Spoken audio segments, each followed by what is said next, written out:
Deuxième partie du chapitre 5 de notre roman est 8 en cas.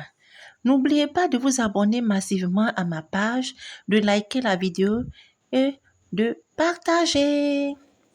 Louise et Jackie étaient assises à la cuisine. La femme de Joseph écrasait des condiments pour les sauces et Jackie découpait des oignons. Ce dimanche-là, Joseph et Louise avaient tenu à avoir Anka et sa jeune épouse à la maison pour la journée. En ce moment même, Joseph Anka et Jean-Michel discutaient au salon. « Ça va? Tu t'habitues ?» demanda Louise à Jackie. « Les premiers temps, c'est le dépaysement complet.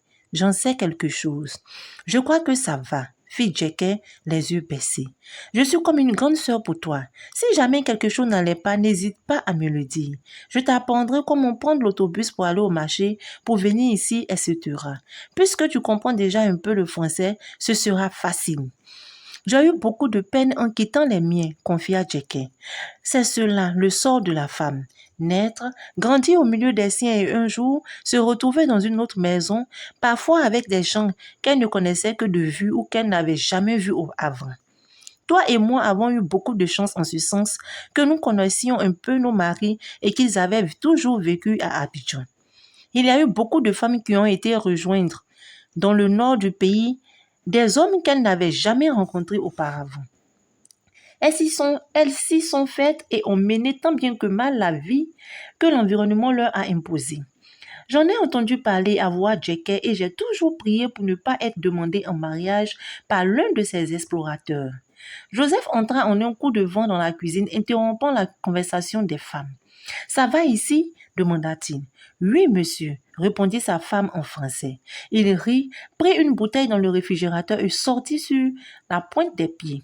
« Ton mari est gentil, » dit Jackie dès que Joseph eut refermé la porte derrière lui. « C'est vrai. Comme chacun de nous, il a ses petits travers, mais c'est un brave homme. Avec Anka, tu n'es pas mal tombé non plus, tu sais. » Elles rirent toutes les deux. Lui se leva pour goûter aux sauces et en rectifier l'assaisonnement si nécessaire. « Pourquoi veut-il absolument que nous mangions avec eux ?» fit Jackie. Anka te l'a demandé aussi. « Ah, petite sœur, nous vivons à la manière des Blancs et chez eux, la femme doit manger avec son mari et leurs enfants. Tout s'apprend, tu sauras bientôt comment te tenir à table et cela ne te pèsera plus. » Cette fois, ce fut Anka qui entra. Il tapota l'épaule de Louise et donna un baiser à Jackie qui crut en mourir de confusion devant Louise. « Je vois bien que vous ne vous ennuyez pas ensemble. Il va quand même falloir y aller un peu plus rapidement car nous avons faim. Cela va être prêt dans peu de temps, un tout petit peu de patience encore. » « Alors, à tout de suite mes femmes, dit Anka en s'en allant. « Anka est amoureux de toi, Jackie, la taquina Louise. Tu te trompes, fit Jackie pour masquer son trouble. Non, je ne peux pas me tromper, cela crève les yeux. Ah bon, feignit Jackie, je ne m'en étais pas rendu compte. J'entends Tania pleurer. Peux-tu aller me la chercher? Bien sûr, Louise, j'y vais. Jackie sortit de la cuisine après avoir remis de l'eau dans ses vêtements. Elle alla jusqu'à Joseph qui se trouvait à l'autre bout du salon et tendit les bras à Tania. Celle-ci se détacha sans se faire prier du cou de son père et se jeta sur la poitrine de Jackie. Sans s'occuper des exclamations des hommes, elle s'enfuit avec l'enfant à la cuisine. Entre Jackie et Tania, il y avait eu tout de suite une grande entente et comme si elles se connaissaient depuis toujours. Les autres enfants aussi s'étaient intéressés à Jackie très rapidement. Ils étaient du même côté de la barrière et bon sang ne saurait mentir. Jackie déposa l'enfant sur les genoux de Louise. Pendant que celle-ci l'allaitait, elle se lava les mains et commença à égrener les grosses boules d'attiqué pour en huiler une partie. Mais Louise lui demanda de descendre la marmite de banane qui se trouvait sur le feu et de commencer le mfoufou.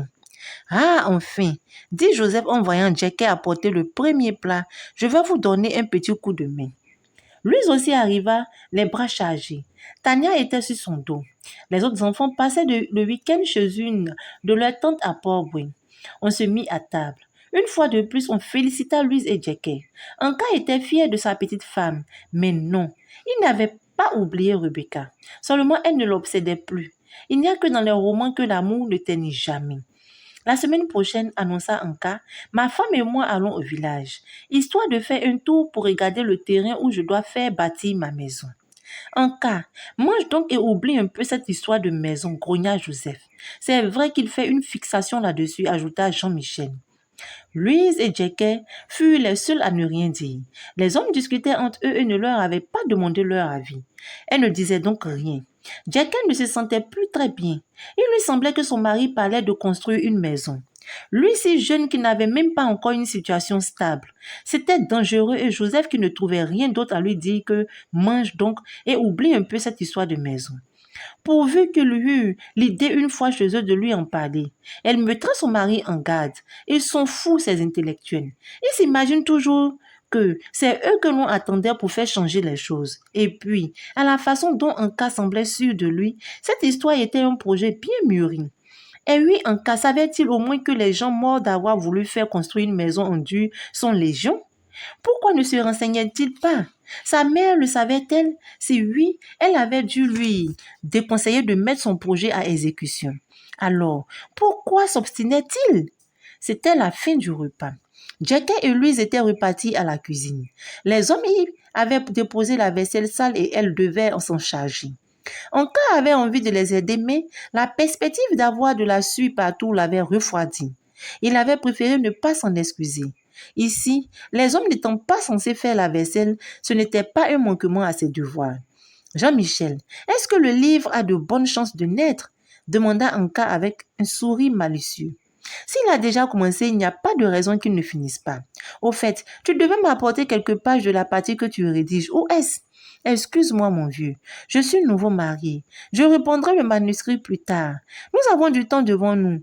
On ne m'a même pas encore accordé l'autorisation de construire. Je parle de ma mère. Cela ne dépend pas d'elle seule en cas, dit Joseph. Il faut une réunion familiale pour décider si oui ou non Becket doit te laisser construire une maison dans la cour où elle habite. Tu sais, parfois en écrivant, je craque et me dis, il faut convaincre Anka de laisser tomber ce funeste projet. Pourquoi, dit Anka, de quoi as-tu peur? Je me dis cela parce que c'est trop bête de perdre la vie pour une maison, répondit Jean-Michel. Justement, Jean-Michel, justement. Il y a trop de gens qui sont morts bêtement pour que l'on ferme pieusement les yeux sur ce fléau. Tu répètes les mêmes choses depuis longtemps et tu ne convaincs personne. Alors, arrête ton cinéma, dit Joseph énervé. Convaincre qui? Moi seul suis certain de bien agir, cela suffit. Dans ce cas, pourquoi ne te tais-tu pas et n'agis-tu pas en silence? Demanda Joseph. Il faut que je vous informe parce que nous vivons ensemble. Nous sommes parents et amis. Et puis, au début, j'espérais votre soutien. Joseph, ne sois pas égoïste, ne regarde pas juste ce qui est sous ton nez. Pense à l'avenir, pense aussi à ceux qui sont ensevelis et à ceux qui le seront encore pour avoir voulu construire une maison si modeste soit-elle. Il suffirait d'une autre vie, la mienne, pour que plus personne ne meure pour une maison et cela vous paraît aberrant? Est-ce que tu as pensé à tout ce que tu laisserais dans la douleur si tu mourais? Lui demandait Joseph. Tu as bien dit si tu mourais. Ce n'est donc pas sûr que je meure. Alors, pourquoi cette attitude bornée? Très peu en ont échappé. Anka, tu le sais bien. Tu n'as pas encore la carrure de ceux qui résistent à l'assaut des sorciers. Qu'est-ce que tu en sais? Fit Anka provoquant. Et si j'avais pris mes précautions avant? Je te connais, Anka. Tu n'as ni pris aucune protection contre ces gens. Tu n'as même pas pitié de Becket, ta mère qui n'a que toi au monde. Ne parlons pas de Jackie que tu viens d'épouser et que tu prétends aimer. Si je devais donner ma vie, ce serait d'abord pour Becket. Moi, je n'ai pas demandé la main de Jackie. Ce sont ses tantes qui ont jugé utile de me la livrer à domicile. Ce sont tes tantes qui ont jugé utile de me la livrer à domicile. Tu en es quand même bien content, dit Joseph, très content. J'ai aimé Jackie dès que je l'ai vue. Mais ce n'est pas par amour pour elle que je vais tirer un trait sur ce projet. Anka, c'est de la mégalomanie, ou quoi? Es-tu assoiffé de gloire à ce point? Pourquoi ne t'établis-tu pas au chanteur ou quelque chose de ce genre? Tu aurais du succès, mais non. Il faut que monsieur meure en martyr d'une cause juste. C'est du sadisme pur cela. Anka, du sadisme.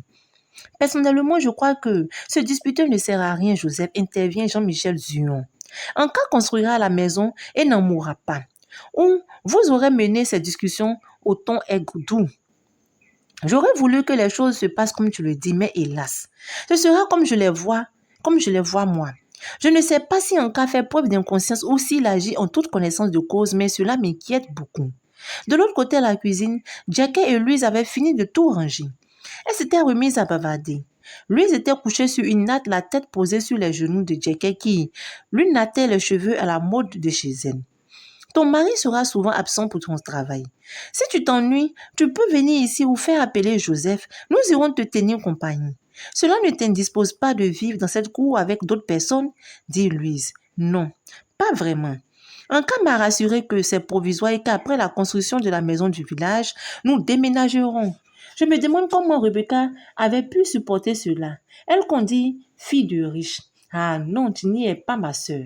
Ils habitaient un joli petit appartement qu'on appelle studio au plateau. Quand Anka a parlé de quitter cette maison, ça a été la guerre. Elle est jolie, Rebecca, dit Jackie. Tiens, tu la connais? S'étonna Louise. Mais oui. Le jour où j'allais faire connaissance avec Anka, ils étaient ensemble. Elle m'a regardé d'une de ces façons. J'en ai eu froid dans le dos, répondit Jackie. Anka était très étonnée de me voir tout simplement parce que je n'étais qu'une fillette au moment où j'avais quitté mes parents pour aller vivre avec ma tante à Tiagba. Il paraît que Rebecca a fait une scène de jalousie à Anka à cause de toi et qu'elle lui a demandé de t'épouser, dit en riant Louise. Anka ne voulait pas de moi, dit Jackie d'un ton peu triste. D'un ton un peu triste. Je me demande les raisons qui ont poussé ses parents à me demander en mariage pour lui. Si tu savais comment ils nous avaient reçus le premier jour, tu en serais morte de honte à ma place. Ma tante Coco est repartie immédiatement tant elle a été choquée. Oublie cela, ma sœur. Ce sont des choses qui arrivent. Nos parents continuent d'agir comme on le faisait il y a des siècles. Comment de nos jours épouser une femme pour un homme sans même lui en souffler mot? C'est vrai que Becker et Waron ont dépassé les bornes, mais tout de même, se plaignait Jackie. Dès le lendemain, elles sont parties. Et si je n'étais pas vierge et qu'Anka m'avait renvoyé chez moi? Nos tantes Becker et Waron n'ont pas fait leur choix au hasard. Elles savaient à qui elles avaient affaire et puis, si tu n'étais pas vierge, Anka ne t'aurait pas renvoyé chez toi. Il a dépassé ce stade-là. Il était prêt à épouser Rebecca. Tu crois qu'elle était vierge quand il l'a rencontrée? Dit Louise. Ce qu'on attend d'une citadine, on ne l'attend pas d'une villageoise grande sœur. L'homme qui oppose une femme illettrée ne la veut qu'obéissante alors qu'elle supporte très bien les récriminations et caprices d'une intellectuelle. Alors qu'il supporte très bien les récriminations et caprices d'une intellectuelle, trouvant cela normal. Les hommes oublient que même au village, les mentalités évoluent. Autrefois, il était rare de voir des filles mères chez nous. À présent, elles ne se comptent plus. Joseph vint demander aux femmes de se préparer pour aller faire un tour en voiture dans la région du Banco. Elles en furent agréablement surprises et se levèrent prestement. Ainsi s'achève la deuxième partie de notre chapitre 5. Je vous dis à très bientôt.